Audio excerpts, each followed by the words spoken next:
All right, folks, we're going to go ahead and get started. I want to say welcome and thank you all for joining us this afternoon for Banking on Change, How Food Policy Councils and Food Banks Are Fighting Hunger. This webinar is being hosted by the Johns Hopkins Center for a Livable Future. I think we should have called this webinar Banking on Change in the Southwest, since our speakers today all come from the Southwest, Texas, Nevada, which is I think considered the West, not the South, and Utah. I'm sure, though, that their experiences will resonate with folks across the United States. My name is Karen Basarab, and I'm a Senior Program Officer with the Johns Hopkins Center for a Livable Future and the Food Policy Networks Project. In the room beside me is Ann Palmer, who's a Program Director at the Center.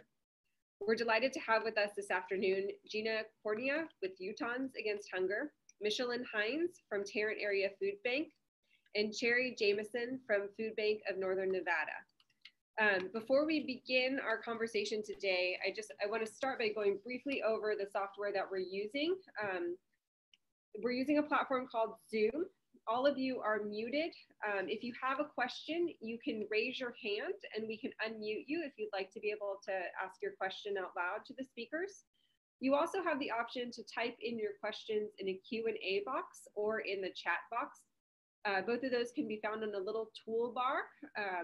You can type the questions in, they get sent directly to us. We will be filtering questions through the Q&A box and the chat box throughout the duration of the conversation.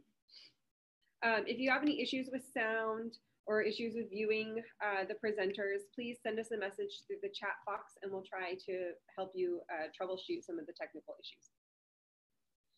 We are recording the discussion today and we will share a recording of it with anyone that registered for the webinar in the coming week. As mentioned before, this webinar is being hosted by the Center for a Livable Future. We're an interdisciplinary center located at the Johns Hopkins Bloomberg School of Public Health. Our work focuses on the intersection of diet, environment, food production, and public health. The Food Policy Networks is one of our projects with the goal to build the capacity of food system stakeholders to reform local, state, regional, and tribal food systems through effective public policy. We do that through training, sharing best practices, networking with other food policy groups and leaders, and developing and providing food policy resources and materials. If you are not familiar with the Food Policy Networks project, I would encourage you to check out our website. It's www.foodpolicynetworks.org, and also to sign up for our listserv so that you can hear about future webinars. So today, we're going to talk about the relationship between food banks and other anti-hunger organizations and food policy councils. We know from our 2018 census of food policy councils that 84% of councils in the United States and Canada have a member that represents a food bank or anti-hunger organization. We also know that hunger is a policy priority for 34% of councils. We want to explore today this relationship between anti-hunger work and food policy councils and what that relationship looks like, how food policy councils benefit from having members of anti-hunger organizations, and vice versa, how anti-hunger organizations benefit from being a part of a larger coalition. Each of the presenters today brings over a decade of experience working on anti-hunger initiatives. They also serve in leading roles at their food banks and work with their local councils or advisory committees. Before we begin the discussion, I want to introduce our speakers. We have with us Gina Cornia. She's the Executive Director of Utahns Against Hunger and has been with the organization since 2001. Under her leadership, Utahns Against Hunger has been recognized for their work by the Inclusion Center and Slow Food Utah, and by Food Tank as an organization making a difference in the food system. Before joining Utahns Against Hunger, Gina worked as the welfare reform policy staff at Utah Issues. She has more than 20 years of state and federal legislative experience. In 2014, Gina received the Dr. Raymond Wheeler, Senator Paul Wellstone Anti-Hunger Advocacy Leadership Award from the Food Research and Action Center. Gina attended the University of Utah, where she earned a degree in Family and Consumer Sciences. Our next speaker is Micheline Hynes. She is the Nutrition Services Manager for the Tarrant Area Food Bank. She has always been passionately committed to helping people access and enjoy eating good and wholesome food. She has worked in the US and abroad on food access issues and obtained a degree in dietetics from Texas Women's University in 2006. Since then, she has worked for grocers, hospitals, food service establishments, and nonprofits. She has been with the Tarrant Area Food Bank for 13 years and currently chairs the Tarrant County Food Policy Council. And lastly, our third speaker is Cherie Jamason. She is the Director of Ending Hunger Initiatives at the Food Bank of Northern Nevada. With her leadership and expertise as CEO, an organization that began as a small grassroots food assistance program serving Reno, Nevada, is now a nationally recognized anti-hunger organization providing services throughout the state of Nevada and a portion of Eastern California.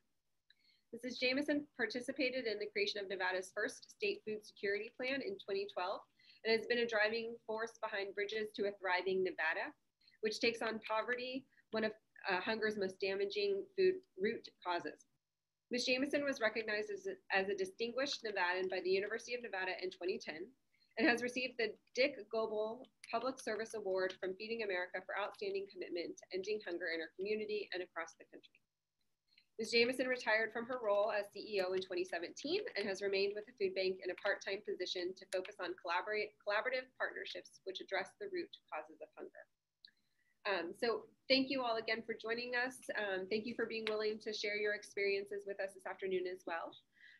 If you will bear with us, Cherie does not have a video camera and so is unable to join us. So you will not be able to see her, but you will definitely be able to hear her, her story and her experience. So we're really delighted that she can be here today. Before we ask questions, I want to take a poll of our audience to find out from you in the audience how many of you are engaged with a food bank or anti-hunger organization and or with a food policy council. So if you will take a moment to answer the following question, are you involved with a food bank or anti-hunger organization or a food policy council? You can select all that apply to you in your work.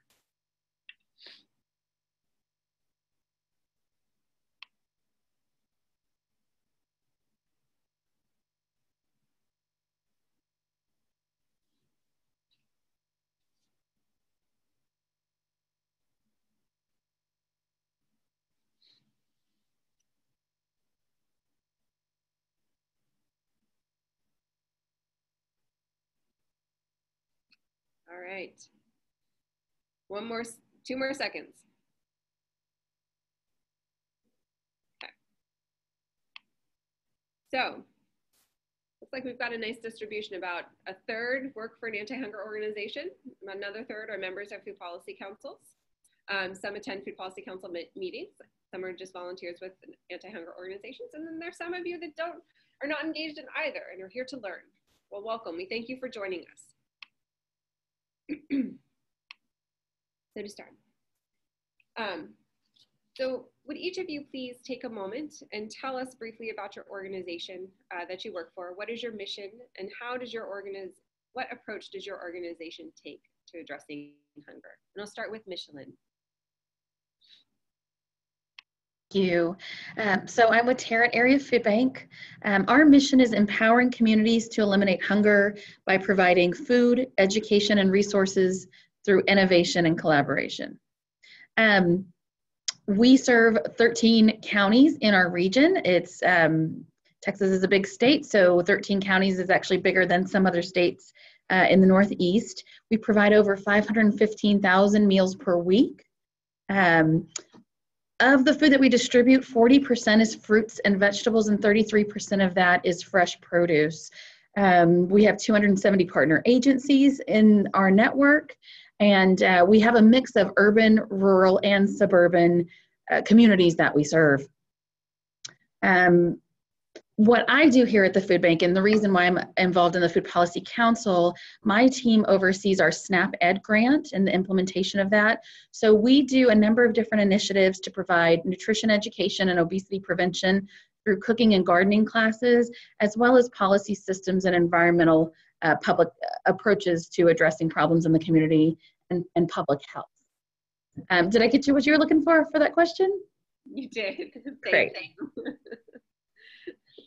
Gina, will you please tell us about Utahns Against Hunger? You're on mute. There we go. Our mission, so I'm with Gina, I'm with Utahns Against Hunger, and our mission is to increase access to food through advocacy, education, and outreach. So we have a number of initiatives. There are only 4 of us, or a small team, but we have a child nutrition advocate who works to increase access to breakfast in the classroom. We have our outreach coordinator, Utahns Against Hunger, has this statewide contract for SNAP outreach. So we work with community partners throughout the state for them to do screening, referrals, and application assistance for people who are coming into their organizations. And we have partners who are emergency food pantries, but we also have a partner who is a domestic violence shelter, for example. So a broad range of partners. We do work on the federal, state, and local level. And we have Brian Emerson, who is our, our food systems coordinator or manager. And so he's really looking at sort of the food system, and he's actually the staff person who represents Utahns Against Hunger on the Salt Lake Food Policy Task Force. Great, thank you. And Cherie, will you please tell us a little bit about your work with the Food Bank of Northern Nevada?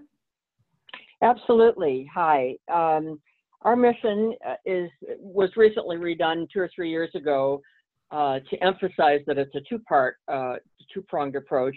It is currently feeding the hungry today and solving hunger for tomorrow through community partnerships. We've been active for about 37 years and serve 21 counties in Northern Nevada and the eastern portion of the Sierra. It's about 90,000 square miles. Kind of probably 85% of it is excruciatingly rural, if you will.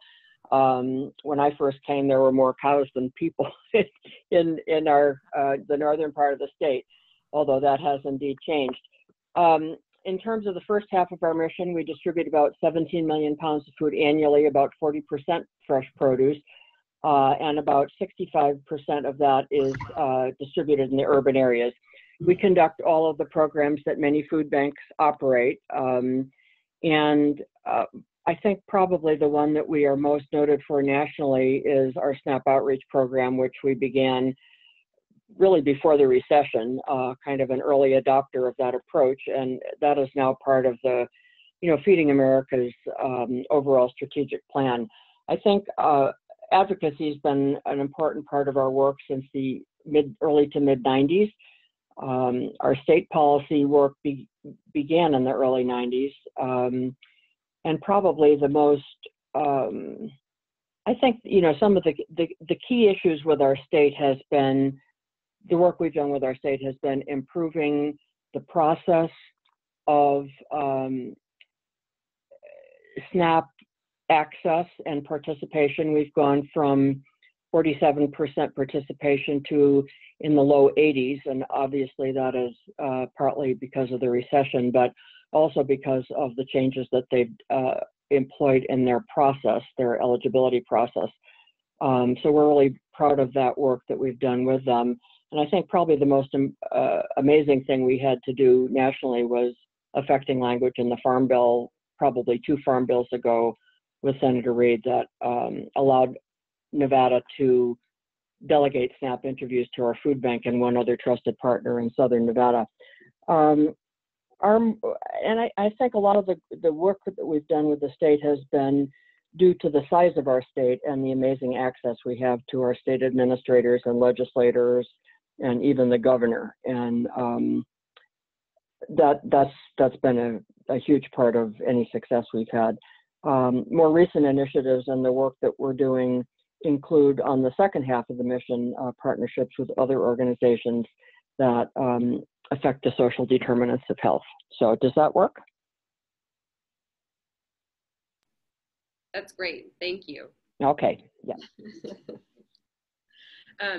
Cherie, before you go, I wanted to ask you about the Nevada Governor's Food Security Council. You all have a state council that is kind of supported by the governor, and so I wanted you to, could you talk a little bit about the role of that council and some of its inception and why there was felt that there was a need for a statewide collaborative? I would be glad to do that.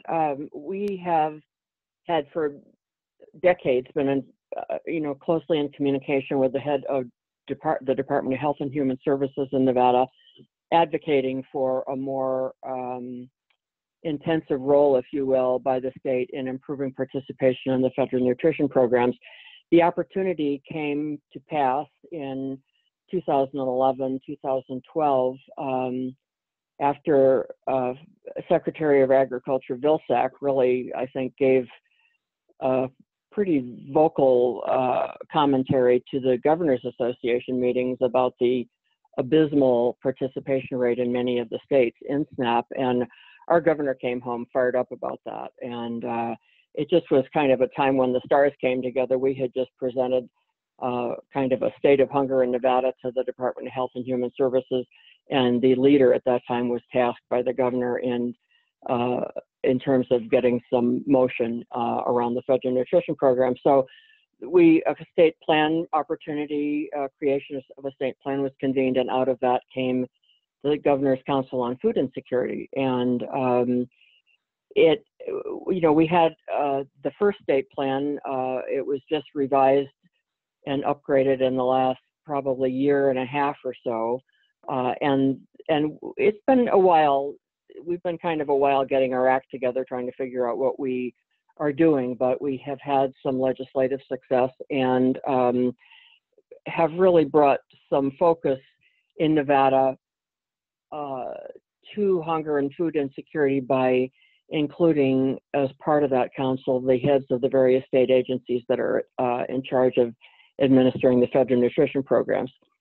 The participation by the general community is still a little bit hit or miss, but it's been exciting to be part of, and we were on the path to do some good work.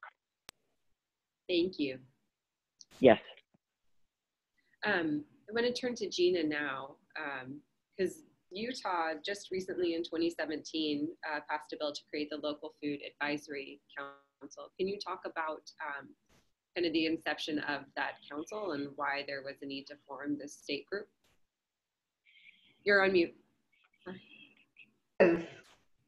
Thank you. I apparently can't do more than one thing at a time. So Representative Handy, who is, he's a fairly new state legislator from north of Salt Lake City and is fairly moderate in terms of Republicans in Utah, went to a state legislative, not a convention, was a conference, and sat in on a workshop about local food, sort of like the local food movement and what states are doing to encourage local agriculture, and really got inspired and decided to run some legislation that would form the local food policy or the local food council, food advisory council. And we heard about it. I don't remember now how we were informed about that, but our staff person at the time, Marty Wolford, worked on that with Representative Handy, and it was a pretty basic piece of legislation that mostly had, state folks and industry, food industry people, not really like very inclusive at all. And the work that we did with Utahns Against Hunger was to work with Representative Handy to have him include some research folks from our extension university, Utah State University, to include folks who are working on food security and people who work directly with clients, nutritionists, dietitians, and things like that. So we were able to get language in the bill that the membership would include those folks. They're appointed by the governor. And like I said, that started, that bill was passed in, I might have been wrong, it might have been 2016, but we've been working on it. We were appointed to that local food advisory council. There was a process that you applied and then appointed by the governor. And then our staff person, Brian Emerson, has been involved with their food policy subcommittee, the policy subcommittee. But we're also members of the Salt Lake Food Policy Task Force, and that started in the early 2000s. Thank you. I find it interesting to hear you and Cherie talk about the different councils and their formation, as Utah being led by an idea of a representative in government. Yeah, right. Great idea, let's get started, versus another council coming with a plan to a department and having it being formed out of more of the external outside of government entities. And both of those are ways to go about starting the council. Thank you. I want to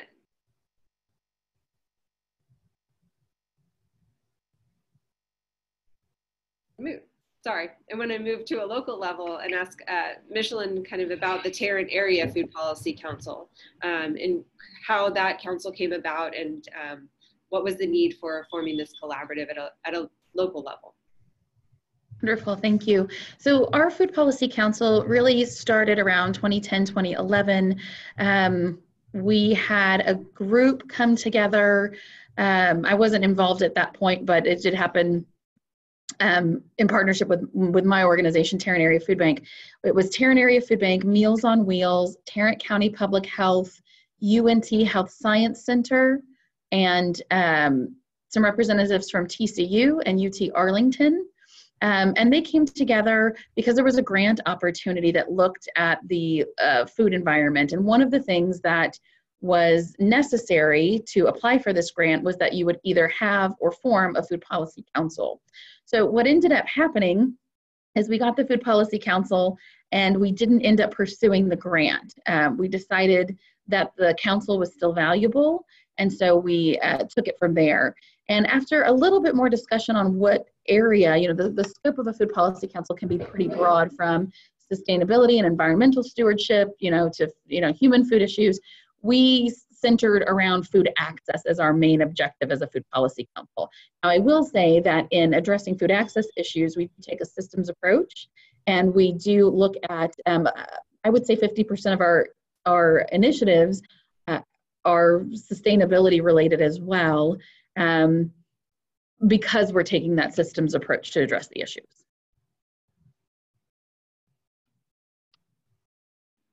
Great.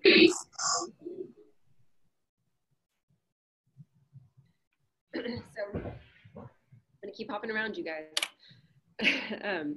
Cherie, will you talk to us a little bit about, you mentioned that the council, when it's had some legislative wins, and you're still trying to figure out what you do, how you get started.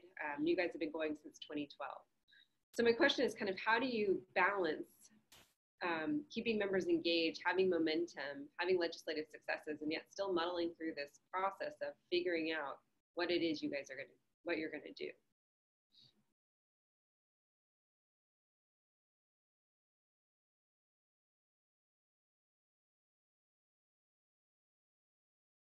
Just kind of going back and forth between muting and unmuting here. Sorry about that. It's interesting, and I'll just, as an aside, I was thinking about our local food policy council when I was thinking about this discussion, and I think put more emphasis on that because I thought that is what you were interested in.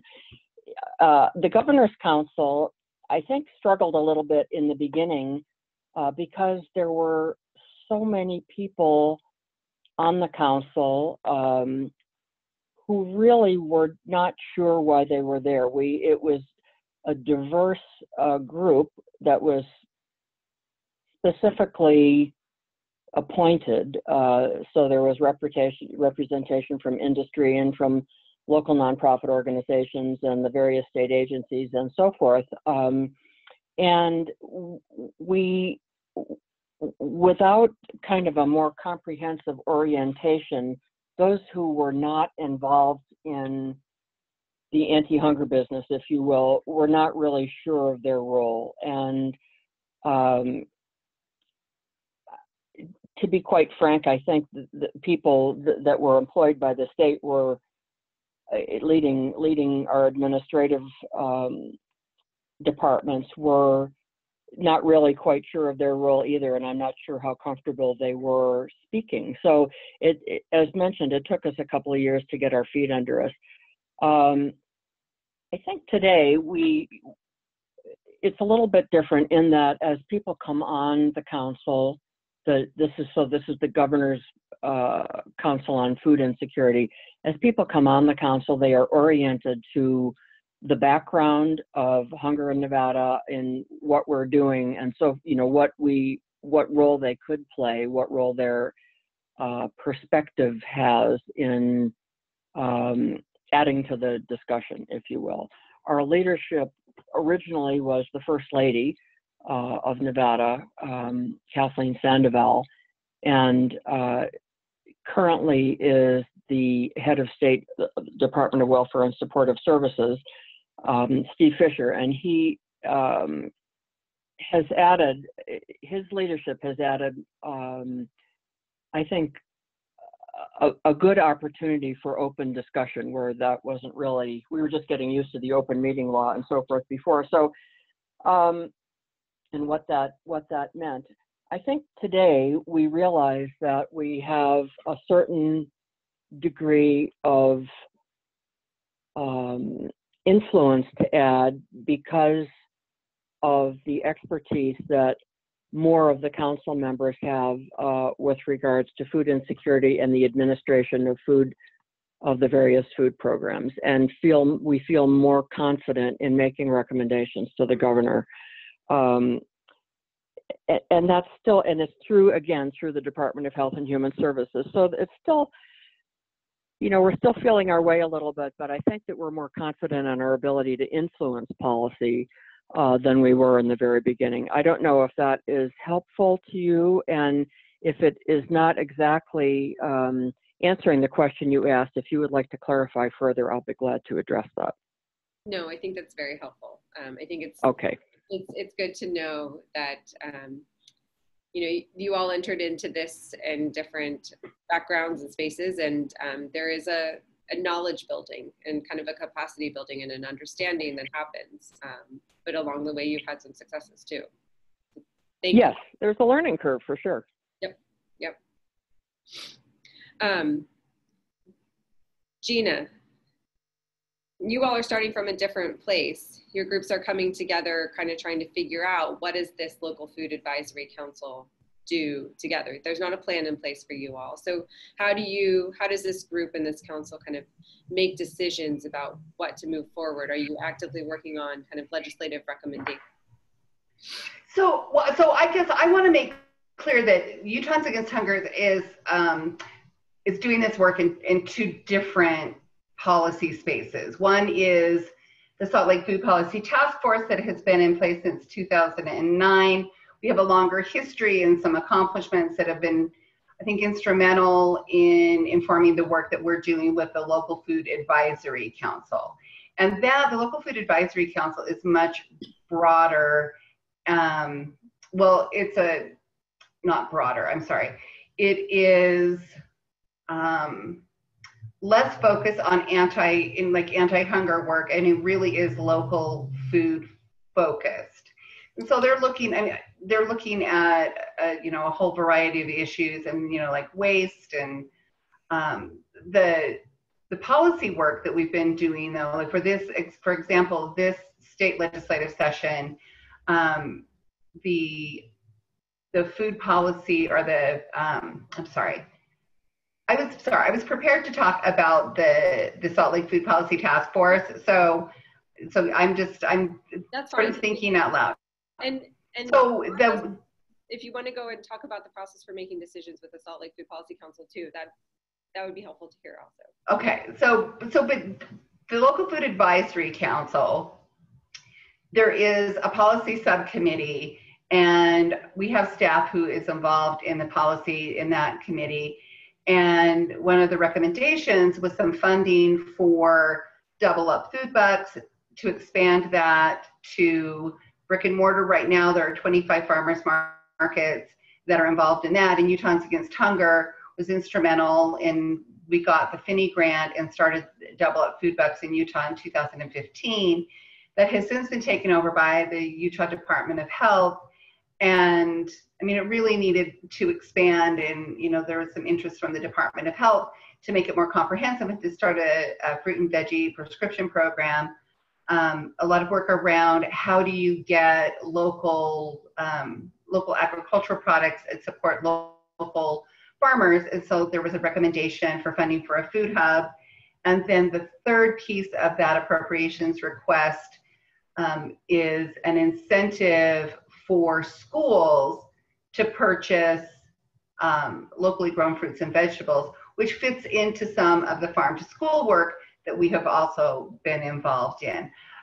I'm not really sure, honestly, on the local food advisory, since I have not been involved as attending those meetings.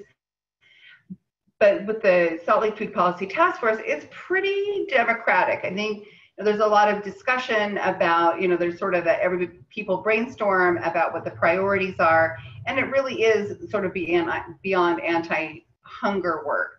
It's really focused on local food, but we have representation on the Food Policy Task Force from Salt Lake County. There's some representation from the state, organizations like Utahns Against Hunger, some food entrepreneur organizations, and then city representation.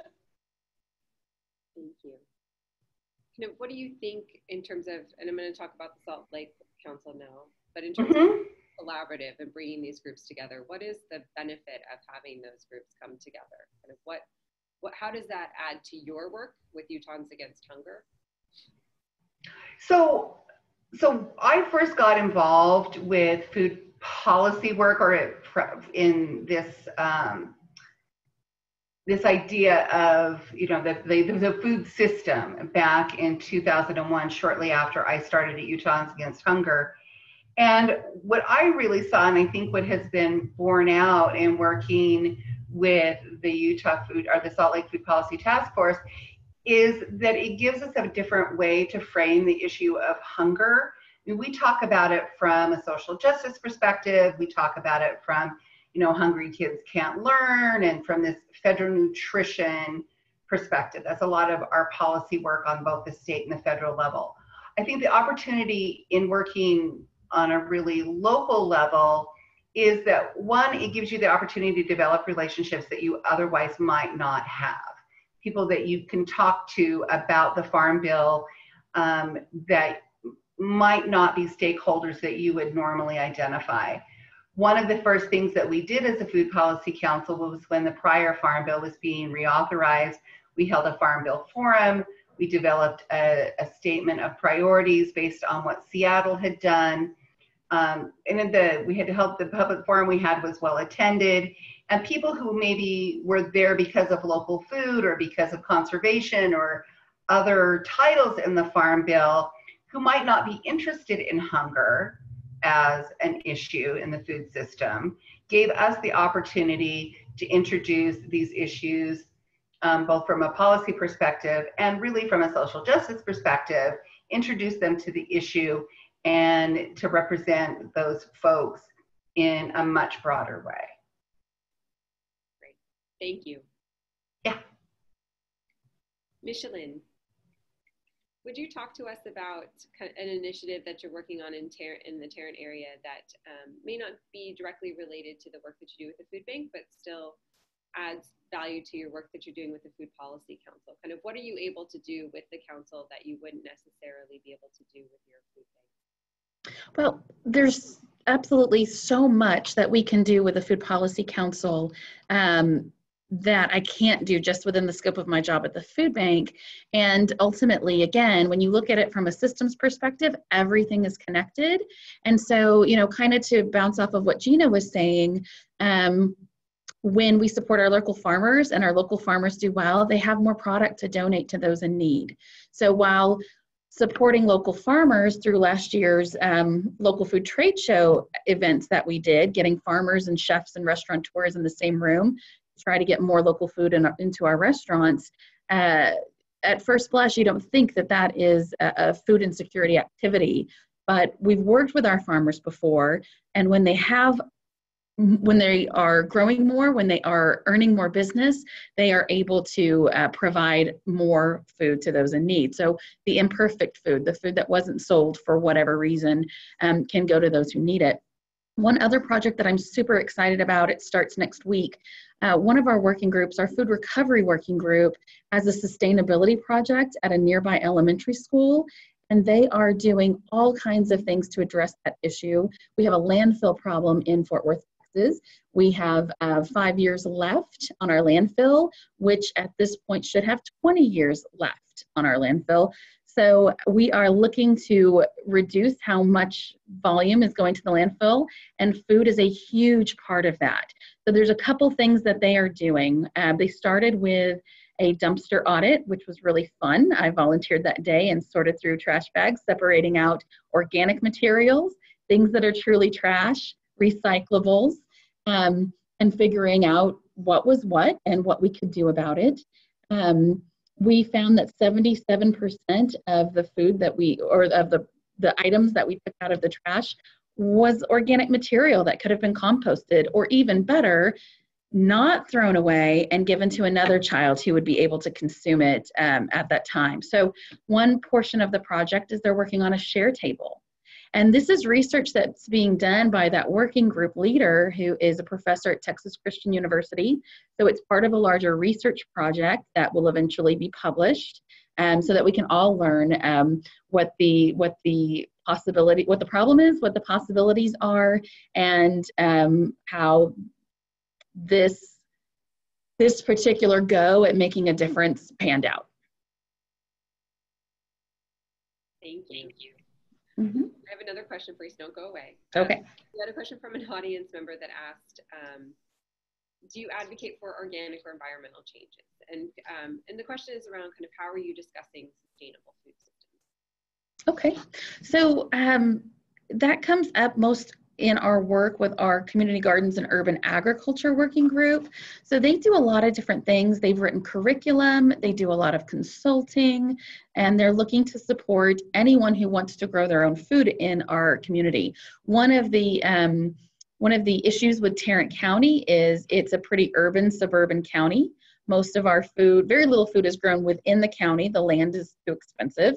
So most of it's grown around the county in some of the adjacent counties, and in South Texas and other places as well, of course. So we're wanting to make sure that going forward in the future, there is more food that is grown here, and there's different ways to do that. So they do a lot to support community gardens as they get started. They provide a lot of technical support, but they're also working with another project that I'm really excited about, which is a project called Grow Southeast. And again, this is where a lot of different organizations come together. We have the Tarrant County, the Healthy Tarrant County Collaboration, who oversees Grow Southeast, and they're working with the Tarrant County Food Policy Council and some other organizations to help some community members there start new farm projects. It's this weird little part of Fort Worth where there's a lot of land and people still own sizable plots of land. It is predominantly an African American community, and there are people there who want to grow their own food and to be able to sell it and turn that into a business. So we're working with them to do that and providing a lot of technical support. Last weekend, they were all out clearing brush out of a property so that they could do the final assessments and tree inventories that are necessary for them to begin their project.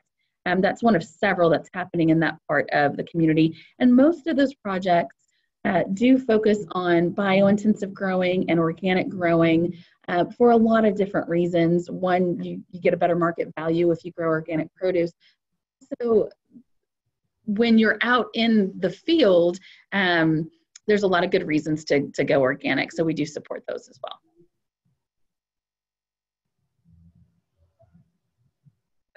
A question for all of you is kind of what value or what value do anti-hunger organizations and food banks bring to food policy? I think it goes back to what I said earlier, is that it helps you start creating relationships outside of who you might normally develop relationships with. Because at least in Utah, we need to look for allies wherever we can on these issues. And I think broaden the base of people who care about these issues. I think we can always do a better job. I don't think that either the local food advisory or the Salt Lake City Food Policy Task Force are not are not necessarily well balanced in terms of political views, which is always a struggle, and you have to sometimes work through those things.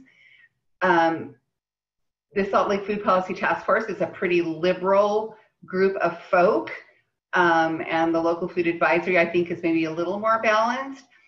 But for example, our original work with in 2001, when we started working with the state organization through the Department of Ag, Utahns Against Hunger was able to start building a relationship with the Farm Bureau. That's not a group that we would normally work with. And so even, an in with local producers, and then that, I think helped us build a relationship with people who were involved at farmers markets, which then sort of gave us the opportunity when we had funding to offer to farmers markets to accept SNAP benefits. So I think that there are all sorts of opportunities that are, it depends on where you live. And I think the possibilities are really endless. You might meet somebody who knows a legislator who they have a relationship with, who you have an opportunity to educate, business leaders who have influence in other spaces that you might not have access to. So I think that, there aren't any reasons, not in my opinion, there aren't any reasons not to have anti-hunger organizations involved in food policy work.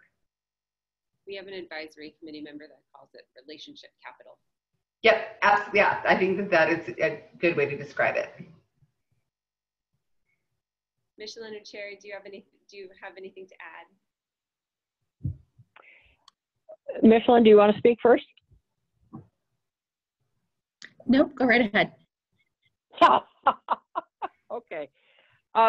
It's interesting. I just have been sitting listening, and when I look at our local food policy council versus the Governor's Council on Food Insecurity, I just am really seeing pieces of what's happened here in the comments of our colleagues here. I think often, so I'm going to make what my husband fondly calls as vast generalizations. I think oftentimes local food policy councils are more focused on local food, or in our community it was the slow food movement for a while, but local foods and gardening issues and so forth and so on. And ours was very involved in local regulations. And hunger wasn't really part of their discussions. It's almost back in the early days of food banking, when food bankers were involved in food distribution, and what was at that time the community food security movement was involved in sustainable agriculture. And there was almost no common ground in speaking to one another because the focus of each entity was so different. I think that the cross-pollination that's happened in recent years has changed that, and each perspective brings an incredible amount of value to the larger conversation as a whole. Some of it's about relationships, some of it's about education. The local policy versus state policy, there's an interaction there that in terms of our being able to leverage local interest to weigh in on state issues, state legislative issues and so forth. I think the new, more recent discussions on the relationship between hunger and health is crucial for both state conversations and local conversations. So that there's when you look at food access, there's a real rationale behind why it is so incredibly important.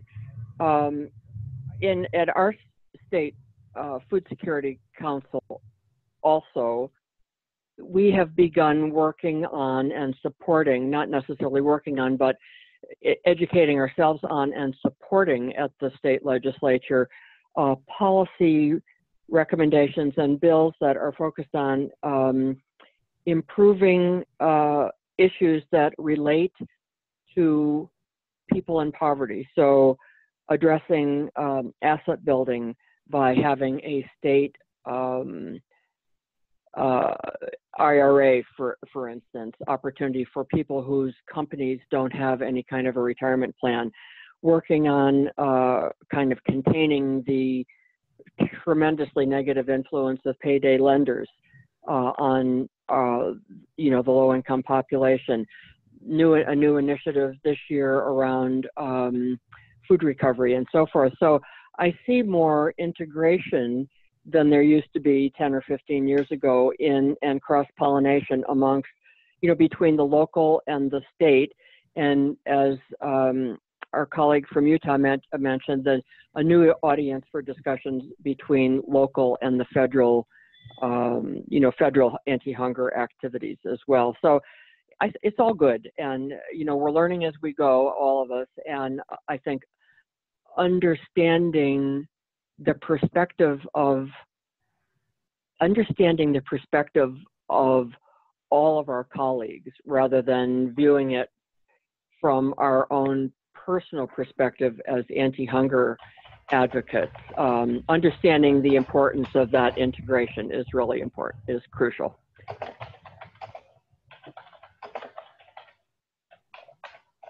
Great summary. And it was fascinating to hear the discussion of moving just beyond addressing kind of the surface of hunger, that you're really taking on issues that go deeper into what causes hunger, what causes people to access emergency food services. Micheline, did you have anything to add? You know, I would say that because our Food Policy Council is very grassroots, a lot of times we have people who sometimes are just discovering hunger as an issue that they care about, or gardening, or whatever brought them to our Food Policy Council. And so they know that they're excited, they want to do something, they don't always know how to do it. And that's sometimes where our food bank can come in and provide some expertise. So a good example of that is we have some folks who, as a part of getting more healthy food into schools, they want to go to the local grocers, collect apples, oranges, and bananas that might be culled. Some of our local grocers cull their produce every hour because they are looking to sell perfect produce. And that produce sometimes just ends up in the landfill. So again, they're wanting to recapture that produce that is perfectly good, would otherwise be wasted, and get it to after-school programs in our community. That is a wonderful thing to do, but you're looking at food safety laws, you're looking at, you know, logistics, you're looking at all these different things, and doing that with a volunteer group. And that's what our food bank does day in and day out. We get food donations, fresh produce and everything else from our local grocers. We're able to get that to people who need it as quickly as possible. And so that's some expertise that we as an organization can help. Again, my team does a lot of gardening and cooking education. That's something that's needed even still more broadly in our community. And so we can help other groups in the Food Policy Council or elsewhere kind of get off on the right foot. But most importantly, I think what everyone else has said is correct. It's that networking piece that is so important, because so often what I've seen in my time here in this community is that the things that people are looking for exists, they just don't know about them yet. So rather than starting yet another nonprofit or another new program, making sure that we bolster up and partner with those that already exist so we can do the work together better than all of us trying to do it on our own. I have a question from our attendees, and the question is, when you work with partners who are not working towards the root causes of hunger, how do you help shift their direction? So this person is working in a very rural food pantry that's run by small rural churches. So how do you help broaden or expand people's understanding or knowledge of hunger? I can speak to that if everybody's okay with that. I think you have to do the same thing you would do anywhere and say, what's in it for me? So look at it from the perspective of that stakeholder. What is it that they care about? And then work to educate them on how the issues that they care about are connected to what you want them to care about, because you probably already see that connection. They just haven't quite gotten there yet. This is Cherie. That's true. And some of the way we've approached that with we have probably fewer partners than a Texas food bank might have, just because of the sparse nature of our population and thus partner agencies. But we have an annual agency conference and have really over, since we began it more than 10 years ago, have used that platform to educate people's thinking forward, if you will, to begin making those connections between what they do, handing out groceries, and the other issues that people have, which result in their needing food assistance. And it's just been interesting and exciting to see how, as our understanding and perspective grows, the understanding and perspective of the organizations with whom we work has grown as well, so that they may be open, for instance, in doing workshops, in taking the workshop Bridges Out of Poverty, for instance, and expanding their own knowledge.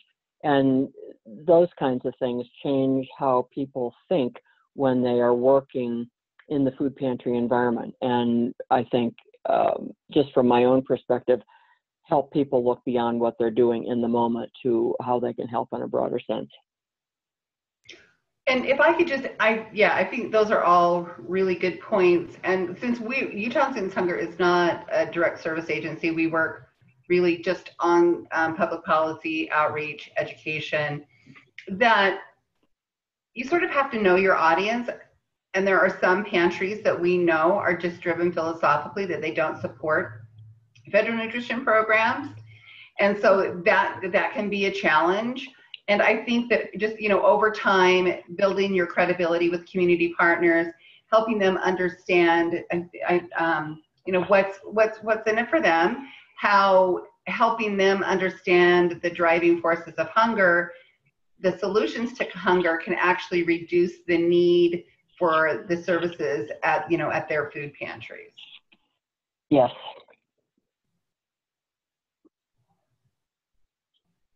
I think we have time for one more question, and it's kind of a big one, but have any of you experienced a period where your food council, your local or state, did not have clear goals? And how did you launch into a next phase of kind of higher productivity and deep impact? So Utahns, the Salt Lake Food Policy Task Force is sort of undergoing a process right now. We're doing some strategic planning and some restructuring, since we're part of Salt Lake City, part of the sustainability office. Just structurally, there are some changes that need to be made, and there are some funding requests we have before the city council for the city budget. But we're undergoing a restructuring and some strategic planning, which we have done periodically. And there have been stretches where it has felt a little directionless. I think it's gotten a lot better since the city has dedicated some more resources, and the person who staffs the task force from the city has more time to do that.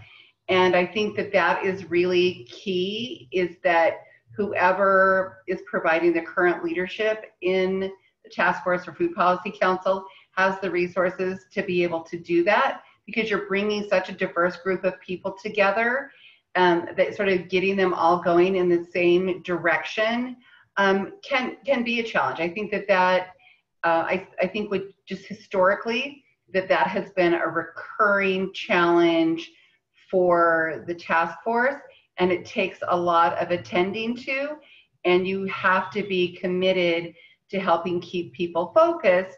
And it also means that sometimes as an anti-hunger organization, you might be supporting work that you might not otherwise, not that you wouldn't support it, but you might not otherwise be engaged in. And that's just as important as the expectation that those members are supporting your work as well. I like that. And I actually think that's a really great ending, of knowing that you have to step outside of your bounds sometimes in what you do to support others, because it comes back in a way with the members. Yeah. So I'm going to leave our discussion with that final kind of note and say thank you to to all of you for joining us this afternoon, Micheline, Gina, and Cherie. It was a wonderful conversation. We're delighted to have the opportunity to speak with you, and so thankful that you shared your experiences with us. Again, this is recorded, and we will be sharing it out next week with folks that registered. So thank you all so much. Thanks for having us. Have a wonderful afternoon. You too. Thank you.